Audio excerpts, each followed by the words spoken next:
Okay, so in this video we will discuss about introduction to brain. So brain is divided into three main parts: forebrain, which is also called prosencephalon, midbrain, which is called mesencephalon, and hindbrain, which is called rhombencephalon. Right?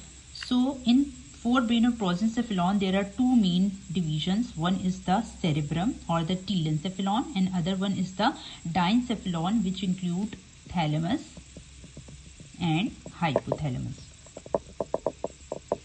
Then in midbrain or mesencephalon, this area is called the midbrain or the mesencephalon. We will discuss later that which structures are present in midbrain.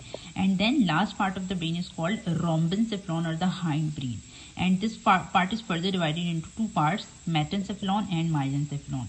So metencephalon comprises of pons and cerebellum, and myelencephalon comprises of medulla oblongata.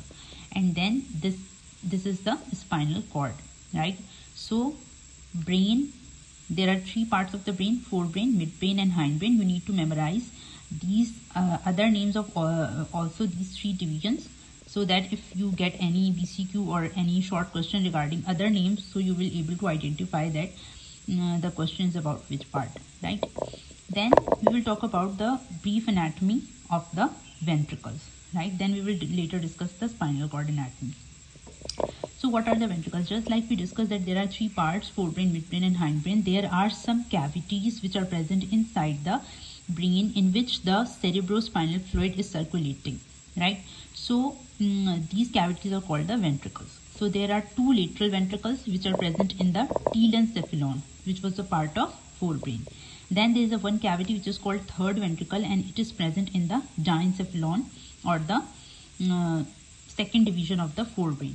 And then you have the fourth ventricle which is present in the rhombencephalon, right? So two lateral ventricles which are present, one in each cerebral hemisphere, then the one third ventricle which is present in the diencephalon, and one fourth ventricle which is a diamond shaped cavity which is present in the hindbrain or the rhombencephalon.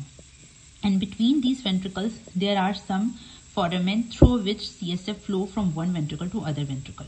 So there is one foramen of Monro which is also called interventricular foramen, through which CSF flow from lateral to third ventricle. Then you have the cerebral aqueduct from which CSF flow from third to fourth ventricle. And then from fourth ventricle CSF enters into a spinal canal of the spinal cord, central spinal canal, right? So this was the brief overview about the parts of brain.